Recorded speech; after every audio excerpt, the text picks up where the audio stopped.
Y estamos recibiendo con mucho honor, además, a Susana Mangana, magíster, ella profesora de alta dedicación del Departamento de Humanidades, además responsable del programa de Política Internacional. Ella tiene doctorado en estudios árabes e islámicos de la Universidad Autónoma de Madrid, entre otros cuantos estudios que también ella ha cursado. Y bueno, la recibimos con mucho honor, como decíamos en la tarde de RBC. Buenas tardes. ¿Qué tal, Agustina? Buenas tardes. Un gusto volver a conversar contigo. Ya nos conocemos sobradamente. Hemos tenido varias de estas notas y conversaciones acerca de la realidad y de la coyuntura de Oriente Medio, pero hoy ciertamente quizás el tono va a ser un poquito más sombrío. Por supuesto que sí, y ameritaba hablar con la que más sabe de estos temas,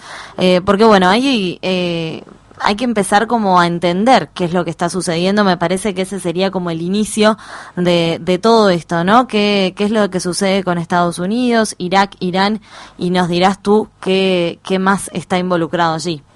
Sí, a ver, más allá del resultado obvio de lo que han sido estos ataques que desde hace unas semanas han ido cruzando tanto Estados Unidos hacia Irán, primero asesinando a su general Qasem Soleimani, un hombre fuerte, ejecutor de parte de la acción exterior iraní en la región de Oriente Medio, y la retaliación en las últimas horas. Ayer miércoles veíamos entonces que había una ofensiva iraní sobre territorio iraquí, otra vez golpeando dos bases militares que son utilizadas también por militares estadounidenses en clara represalia por lo que fue el asesinato de este general, elevado ahora a la categoría de héroe nacional. Tenemos que entender que aquí hay una pulseada entre dos naciones que juegan a ser la número uno en su región. Es decir, tanto Irán es una nación, la nación persa, importante a nivel de la geopolítica de Oriente Medio, como Estados Unidos con un presidente Trump que quiere devolver grandeza a América y que no se achica, no se amedrenta y dice cualquiera que amenace los intereses de Estados Unidos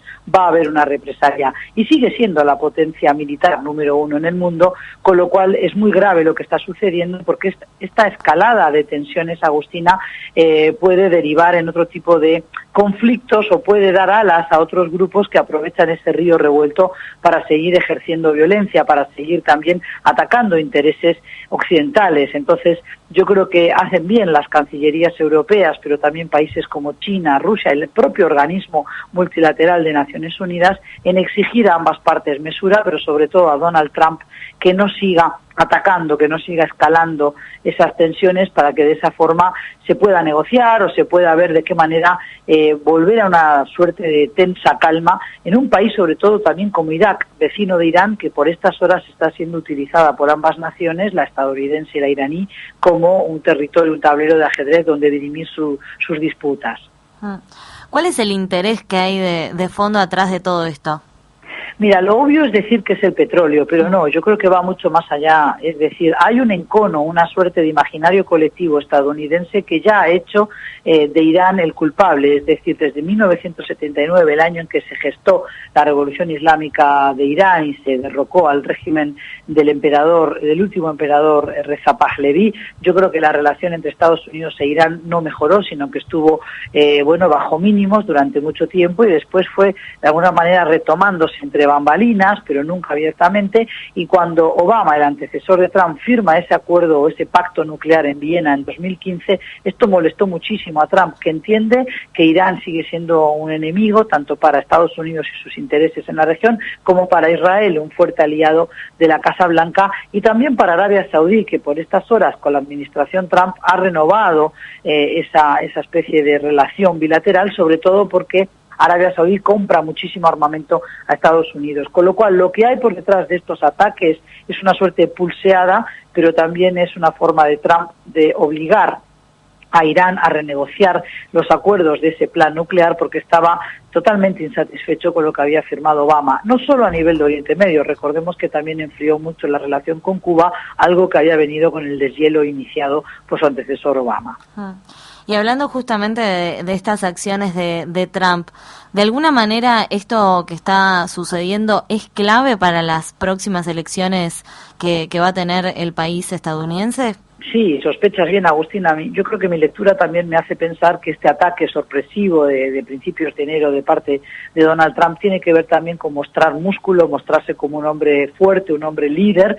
para de esa forma ganar también imagen ante los electores posibles para su reelección. Yo creo que Trump claramente va a buscar esa reelección y es por eso que quiere pasar a la historia como un hombre que cumple con su palabra, un hombre de negocios eficiente, que ejecuta más que piensa, más que tiene una filosofía o una política exterior muy calculada, pero eso tiene su coste y yo creo que por ahora lo que tenemos que esperar es ahí una tensa calma en países como Arabia Saudí, como Israel, pero yo diría que esta escalada de tensiones tendría que empezar a reducirse porque son muchos los países que advierten de males mayores en caso de que se llegue a una conflagración abierta, y también hay que entender que Irán no es un país que tenga hoy una economía saneada que le permita librar una guerra contra el país que es potencia militar en el mundo todavía incontestable. Es decir, las sanciones que impuso Trump al régimen de Irán ya desde 2018, cuando se bajó unilateralmente del acuerdo nuclear, han ido de alguna manera quebrantando también la economía iraní, y de esa forma los que pagan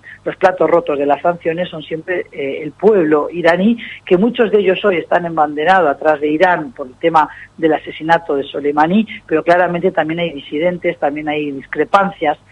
muy fuertes hacia el régimen de los ayatolás en Irán. Ahora bien,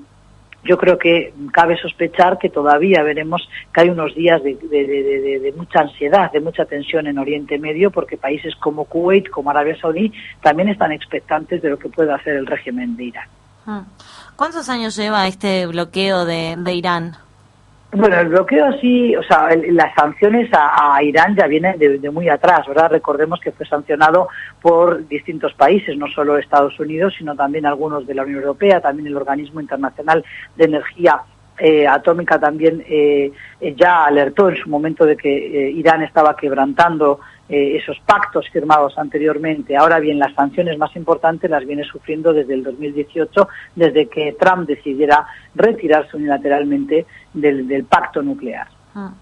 ¿Hay una dictadura en Irán? ¿Cómo está conformado el gobierno? Bueno, otra vez tenemos que pensar a ver a qué llamamos dictadura, a qué llamamos democracia. Así como no sirve solamente decir que por el hecho de que en un país se vote hay una democracia real, tampoco podemos decir de que porque haya un régimen autoritario como existe en Irán es una dictadura. Hay una república, hay un parlamento, hay leyes que se respetan, hay una alternancia de poder, si bien es cierto que los candidatos siempre tienen que pasar por una criba, una suerte de screening, ¿verdad? Porque tienen que cumplir con lo que los guardianes, el Consejo de Guardianes de la Revolución, tiene que velar por la capacidad o la honestidad o la forma de pensar de esos candidatos que quieren llegar a ser presidentes, con lo cual los pueden hacer bajarse de su candidatura, los pueden retirar de la carrera electoral, pero sí que hay una alternancia en el poder y hay un ejercicio del voto. Votan las mujeres también, con lo cual no podemos decir abiertamente que es una dictadura, pero evidentemente a nivel de acervo cultural, de costumbres, de lo que es la modalidad de vida en la sociedad, ahí es donde tenemos profundas diferencias entre la nación de Irán hoy, en el siglo XXI, y cómo vivimos nuestras libertades cívicas, cómo vivimos nuestras vidas en Occidente en el 2020, pero teniendo en cuenta siempre que hay matices, que no todos los ciudadanos de Irán quieren y desean vivir bajo las leyes de esa República Islámica de Irán, pero por ahora el régimen no parece estar pronto, no parece estar tambaleándose para caer, Agustina. Bien. ¿Es las Naciones Unidas quien tiene que llamar a las partes?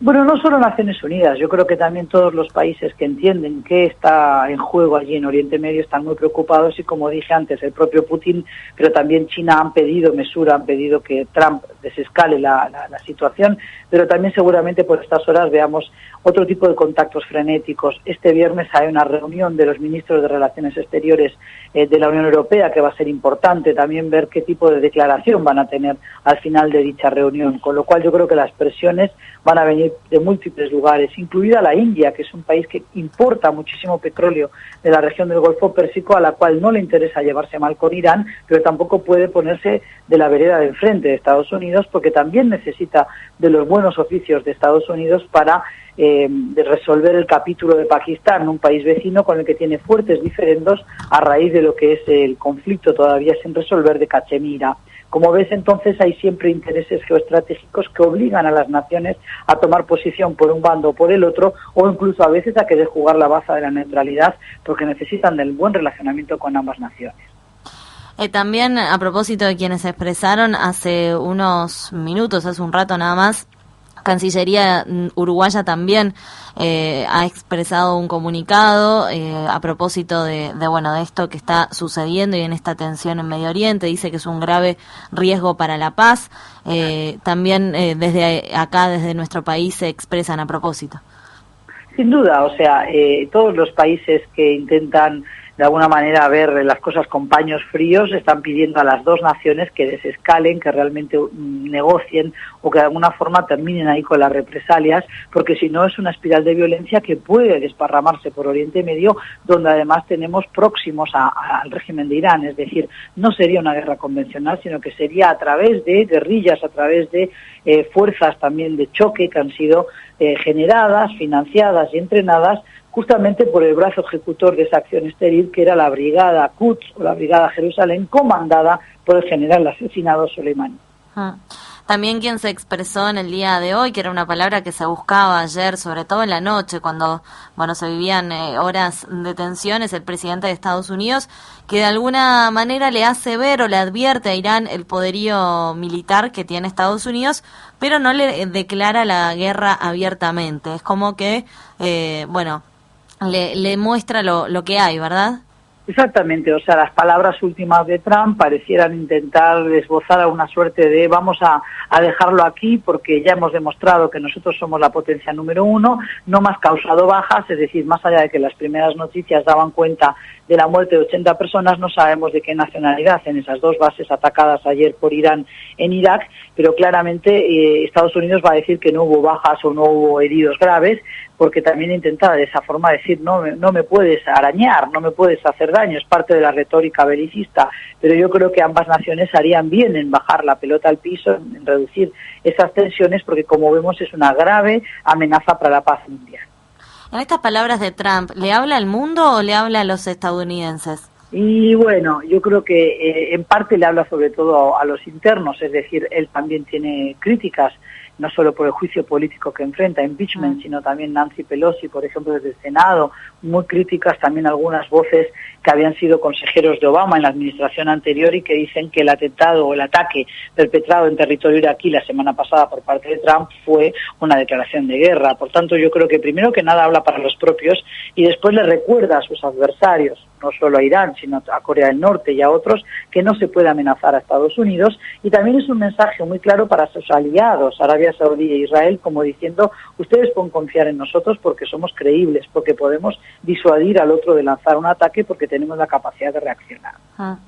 Antes de finalizar, todo esto que lo vemos desde acá, ¿no? ¿En qué puede afectar al resto de los países que no están involucrados directamente? Bueno, primero que nada, Agustina, en el precio del petróleo, que eso lo pagamos todos vía la carestía de vida, pero también el incremento del precio de la gasolina. El barril de Brent podría ascender, dicen algunas voces agoreras, hasta los $75, una cuota máxima, pero además tenemos que entender que si vuelve a haber un resurgir de grupos violentos que utilizan toda esta situación de caos para lanzar ataques contra intereses occidentales, peligra la seguridad a nivel mundial, es decir, la forma en que viajamos, la forma en que se exigen controles de seguridad, todo eso molesta y mucho al ciudadano que no tiene nada que ver con estas contiendas. Y por otro lado sabemos cómo empieza una guerra, no cuando termina, y ahí tenemos los ejemplos recientes de Yemen, que desde el 2015 está sumida en una cruel crisis humanitaria que afecta a los más pobres, pero también con Siria, donde hubo refugiados forzosos y desplazados forzosos internos que llegaron a ser hasta 13 millones de personas, algunos de los cuales tuvieron que inmigrar aquí a la región, y tenemos las familias sirias, con lo cual creo que no vivimos aislados, no vivimos en una burbuja, y es bueno prestar atención a los vaivenes de la geopolítica en una región siempre convulsa, pero por donde transita un porcentaje altísimo del petróleo que consume el mundo y también el gas natural, con lo cual yo creo que es sumamente importante darnos cuenta de lo que está sucediendo allí con estas amenazas cruzadas, tanto de la administración Trump como del régimen de los ayatolás iraníes. Bien. Susana, no sé si queda algo que quieras agregar. Bueno, no, en realidad yo creo que lo importante es darnos cuenta que aquí no hay una historia de buenos y malos, una historia de quién tiró la primera piedra. Creo que las dos naciones están obrando mal, están jugando con fuego y están utilizando el territorio de un tercer país, violando su soberanía y desoyendo entonces o de alguna forma ninguneando y desconociendo el derecho internacional. Y eso hay que volver al redil, hay que volver a obligar a las naciones, sobre todo cuanto más poderoso se es, más tienes que ejercer esa mesura y dar ejemplo al mundo. Por eso es inadmisible que un presidente como Donald Trump dirija los designios y el futuro de esa nación a golpe de tuit. Y yo creo que hay países chicos como Uruguay, cada vez que se puede, hay que tener la constancia de exigir equilibrio y de exigir respeto al derecho internacional en los foros multilaterales en los que participa Uruguay. Exactamente. Susana, ha sido un placer, como siempre, hablar contigo y queremos también de forma al aire y en vivo invitarte a la tarde de RBC a tenerte un día acá en estudios porque hay un montón de temas también para profundizar. Va a haber oportunidades y además tengo algunas recomendaciones de lecturas, de algunos videos o películas sobre Irán que quizás ayuden a comprender un poquito mejor la sociedad de aquel país que, como tantas otras, no es monocromática, no es monolítica y caben todas las voces. Así que con mucho gusto lo coordinamos para estos días en que estoy aquí cerca de Piriápolis. Por supuesto que sí. Muchísimas gracias por esta nota y nos vemos pronto. Nos vemos pronto, Agustina. Hasta pronto, entonces. Hasta luego. Chao, chao. Pasaba por la tarde de RBC la magíster Susana Mangana. Bueno, ella nos estaba hablando de toda esta tensión que está sucediendo en Medio Oriente, junto también con Estados Unidos en el medio. Repasábamos, bueno, allí de forma muy clara en las palabras de Susana Mangana que nos contaba todo esto que está sucediendo.